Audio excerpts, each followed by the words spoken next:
എല്ലാവർക്കും നമസ്കാരം. നമ്മളിന്ന് 10ാം ക്ലാസ്സിലെ മറ്റൊരു വീഡിയോയിലേക്ക് കടക്കുകയാണ്. ത്രികോണമിതി അഥവാ ട്രിഗ്നോമെട്രി എന്ന പാഠഭാഗത്തെ ഹൈറ്റ്സ് ആൻഡ് ഡിസ്റ്റൻസസ് എന്ന ഭാഗത്തെ 2 ചോദ്യങ്ങളാണ് ഇന്ന് വീഡിയോ ആയി ചെയ്യുന്നത്. എല്ലാവർക്കും ഈ വീഡിയോയിലേക്ക് സ്വാഗതം. ആദ്യത്തെ ചോദ്യം ഇതാണ്. സൂര്യൻ 40 ഡിഗ്രി മേൽക്കോണിൽ കാണപ്പെടുമ്പോൾ ഒരു മരത്തിൻ്റെ നിഴലിൻ്റെ നീളം 18 മീറ്ററാണ്. മരത്തിൻ്റെ ഉയരം എത്രയാണ്? When the sun is at an elevation of 40 degree, the length of the shadow of a tree is 18 meters. What is the height of the tree? അപ്പോൾ നമുക്കിതിൻ്റെ ആൻസറിലേക്ക് കടന്നാലോ? അപ്പോൾ നമുക്ക് ആദ്യം ഒരു ചിത്രം വരയ്ക്കാം. ഇതാണ് മരം എന്ന് വിചാരിക്കുക. സൺ അല്ലേ? അപ്പോൾ അതിൻ്റെ റേ ഇങ്ങോട്ട് വരികയാണ്. ഇങ്ങനെ വരുവാണെങ്കിൽ മരത്തിൻ്റെ നിഴൽ എന്ന് പറയുന്നത് ഈ താഴെ കാണുന്ന ഈ കറുത്ത വരയായിട്ട് നമുക്ക് സൂചിപ്പിക്കാം. ഞാനിവിടെ ഒരു ത്രികോണം രൂപീകരിച്ചു കഴിഞ്ഞു. ഇതൊരു മട്ടത്രികോണമാണ്. ഇനി എന്താണ് പറഞ്ഞിരിക്കുന്നത്? സൂര്യൻ 40 ഡിഗ്രി മേൽക്കോണിൽ കാണപ്പെടുമ്പോൾ ഈ മരത്തിൻ്റെ നിഴലിൻ്റെ നീളം 18 മീറ്ററാണ്, 18 മീറ്റേഴ്സാണ് എന്നാണ് പറഞ്ഞിരിക്കുന്നത് അല്ലേ? ആംഗിൾ ഓഫ് എലിവേഷൻ എന്ന് പറയുന്നത് 40 ഡിഗ്രിയാണ്. നമുക്ക് ഇതിനകത്തുനിന്ന് ഈ മരത്തിൻ്റെ ഉയരമാണ് കണ്ടുപിടിക്കേണ്ടത്. അപ്പോൾ നമുക്ക് ഒരു കാര്യം ചെയ്താലോ? ABC എന്ന ത്രികോണമാക്കി ഇതിന് പേര് കൊടുത്തു. ചെയ്യാനുള്ള എളുപ്പത്തിനാണ് ഇങ്ങനെ ചെയ്യുന്നത്. അങ്ങനെയാണെങ്കിൽ ഈ ത്രികോണത്തിൽ tan 40 എന്ന് പറയുന്നത് എന്തായിരിക്കും? tan 40 എന്ന് പറയുന്നത് 40 ഡിഗ്രിയുടെ 40 ഡിഗ്രിയുടെ ഓപ്പോസിറ്റ് സൈഡ് ബൈ അഡ്ജസൻറ്റ് സൈഡാണ് എന്ന് നമുക്കറിയാം. അപ്പോൾ BC എന്താണ്? BC ബൈ AB ആയിരിക്കും. BC ബൈ AB ആയിരിക്കും tan 40. ശരിയല്ലേ? അങ്ങനെയാണ് ഈ BC അല്ലേ നമുക്ക് കണ്ടുപിടിക്കേണ്ടത്. BC സമം AB ഇൻറ്റു tan 40 എന്ന് കിട്ടും. AB into tan 40. BC സമം AB ഇൻറ്റു tan 40. ABയുടെ വില നമുക്കറിയാം 18. tan 40ൻ്റെ വില നമ്മൾ പട്ടിക ഉപയോഗിച്ച് നോക്കുമ്പോൾ 0.8391 എന്ന് കിട്ടുന്നു. ഇത് ഗുണിച്ചു കഴിയുമ്പോൾ നമുക്ക് BC കിട്ടിക്കോളും. അതിൻ്റെ ഉത്തരം എത്രയാണ്? 15.10 എന്നാണ് ഇതിൻ്റെ ഉത്തരം കിട്ടുന്നത്. അതായത് മരത്തിൻ്റെ ഉയരം, ഹൈറ്റ് ഓഫ് ദ ട്രീ എന്ന് പറയുന്നത് 15.1 മീറ്ററാണ്. മരത്തിൻ്റെ ഉയരം 15.1 മീറ്റർ. എല്ലാവർക്കും മനസ്സിലായല്ലോ? നമുക്ക് നേരെ അടുത്ത ചോദ്യത്തിലേക്ക് കടക്കാം. നമുക്ക് അടുത്ത ചോദ്യത്തിലേക്ക് കടന്നാലോ? ആദ്യത്തെ ചോദ്യത്തിൻ്റെ തന്നെ ഒരു തുടർച്ച എന്നോണം ഉള്ള ഒരു ചോദ്യമാണ് ഇത്.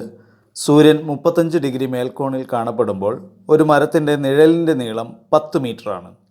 സൂര്യൻ 25 ഡിഗ്രി മേൽക്കോണിൽ കാണപ്പെടുമ്പോൾ അതേ മരത്തിൻ്റെ നിഴലിൻ്റെ നീളം എത്രയായിരിക്കും?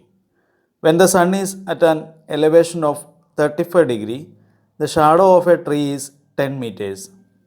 What would be the length of the shadow of the same tree when the sun is at an elevation of 25 degree?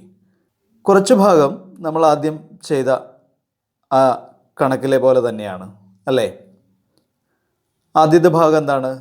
സൂര്യൻ 35 ഡിഗ്രി മേൽക്കോണിൽ കാണുന്നു. അപ്പോൾ നിഴലിൻ്റെ നീളം 10 മീറ്ററാണ്. അപ്പോൾ അത് വെച്ചിട്ട് നമുക്ക് ആദ്യം മരത്തിൻ്റെ ഉയരം കണ്ടുപിടിക്കാമല്ലോ. അപ്പോൾ നമുക്ക് അതിലേക്ക് കിടക്കാം. ഇതാണ് മരം.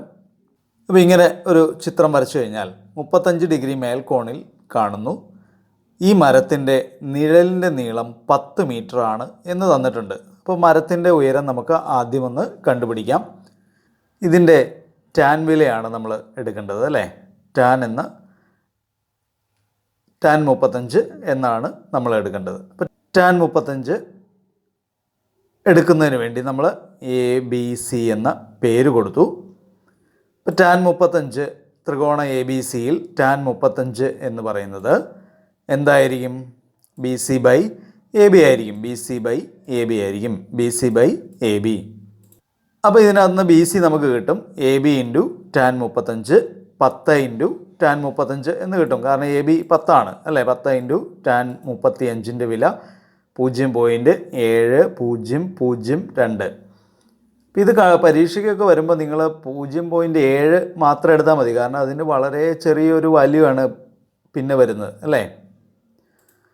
അപ്പോൾ നമുക്കത് ഗുണിച്ച് കഴിയുമ്പോൾ 7.002 എന്നാണ് കിട്ടുന്നത്. അതിന് ഞാൻ 7 മീറ്റർ എന്ന് എടുത്തു. 7 മീറ്റർ. അപ്പോൾ ബി സി എന്ന മരത്തിൻ്റെ നീളം 7 മീറ്ററാണ്. അപ്പോൾ height of the tree 7 metre. ഇനി അടുത്തതായിട്ട് ഇത് വെച്ച് തന്നെയാണ് നമ്മളിനി ചെയ്യാൻ പോകുന്നത്. ഇതേ മരത്തിൻ്റെ നീളം 25 ഡിഗ്രി മേൽക്കോണിൽ കാണുമ്പോൾ എത്രയാണെന്നാണ് കണ്ടുപിടിക്കേണ്ടത്. അപ്പോൾ നമ്മൾ കുറച്ചുകൂടി പുറകോട്ട് നിന്ന് നോക്കണമല്ലോ അല്ലേ? കാരണം പുറകോട്ട് നീങ്ങും തോറും ഈ കോൺ കുറയുകയാണ് ചെയ്യുന്നത്. അപ്പോൾ ഇവിടെ ഡി എന്ന പോയിന്റിൽ നിന്നാണ് വരുന്നത്. അപ്പോൾ ഇവിടുത്തെ നിഴലിൻ്റെ നീളം ബി ഡി ആയിരിക്കും. 25 ഡിഗ്രി മേൽക്കോണിൽ കാണുമ്പോൾ നിഴലിൻ്റെ നീളം ബി ഡി ആയിരിക്കും. ഇപ്പോൾ 7 മീറ്ററാണ് ഈ മരത്തിൻ്റെ ഉയരം. അത് നമുക്ക് കിട്ടിയിട്ടുണ്ട്. അപ്പോൾ ഇതിവിടെ ഈ ത്രികോണത്തിൽ ഡി ബി സിയിൽ ടാൻ 25 എന്ന് പറയുന്നത് എത്രയായിരിക്കും? B C by D B ആയിരിക്കും. B C by D B, അതായത് 7 ബൈ ബി സി നമ്മൾ നേരത്തെ കണ്ടുപിടിച്ചിട്ടുണ്ട്. 7 ബൈ ഡി ബി എന്ന് കിട്ടി. അങ്ങനെയാണെങ്കിൽ ഡി ബി കാണണമെങ്കിൽ 7 ബൈ ടാൻ 25. ഡി ബി സമം 7 ബൈ ടാൻ 25. 7 ബൈ ടാൻ 25ൻ്റെ വില 0.4663. പരീക്ഷയ്ക്ക് വരുവാണെങ്കിൽ നിങ്ങൾ 0.47 എന്ന് എടുത്താൽ മതിയാവും. 0.4663 എന്ന് കിട്ടുന്നു. അപ്പോൾ അതിൻ്റെ ഉത്തരം 15.01 മീറ്റർ എന്നാണ് നമുക്ക് കിട്ടുന്നത്. ഡി ബിയുടെ നീളം 15.01. അതായത് മരത്തിൻ്റെ നിഴലിൻ്റെ നീളം എന്ന് പറയുന്നത് 15.01 metre. Length of the shadow എന്ന് പറയുന്നത് 15.01 മീറ്റർ. ഇപ്പോൾ ഈ രണ്ട് കണക്കുകളും നിങ്ങൾക്ക് മനസ്സിലായി എന്ന് വിചാരിക്കുന്നു. രണ്ടും ചെയ്യുന്നത് ഏകദേശം ഒരേ രീതിയിൽ തന്നെയാണ്. കൂടുതൽ കണക്കുകളുമായി നമുക്ക് അടുത്ത ക്ലാസ്സിൽ വീണ്ടും കാണാം.